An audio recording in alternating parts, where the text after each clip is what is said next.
3. E essa letra aqui, qual que é?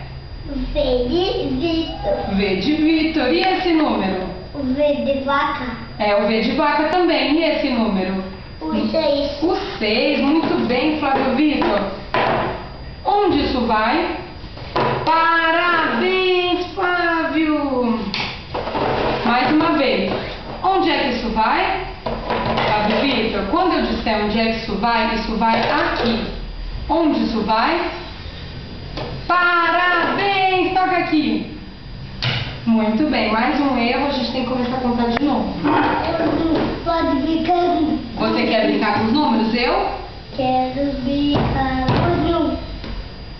Vamos ver um número bonito. Que número é esse? 6. Muito bem. E esse daqui, Flavinho? Número? 8. Muito bem. Olha, número igual. Cadê o igual? Igual. É, o 6. 6, muito bem. Já já a gente brinca mais com os números. Onde isso vai, Flávio Vitor? Parabéns! Toca aqui. Yes! Flávio, onde é que isso vai?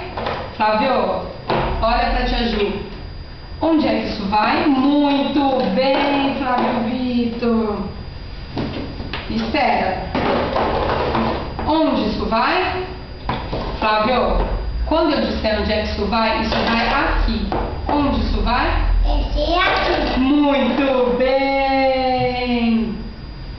Pode brincar com os números. Onde isso vai? Onde isso vai? Muito bem, pode brincar. Vamos abrir os números.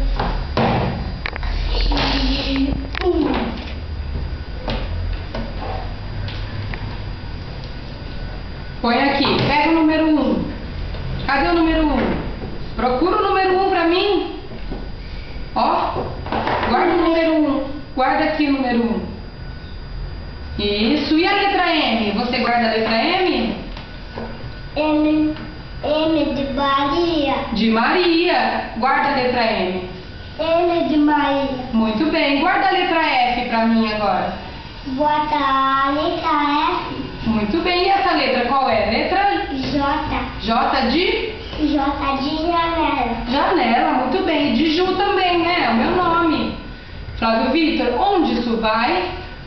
Flávio Vitor, presta atenção, olha pra tia Ju. Onde é que isso vai?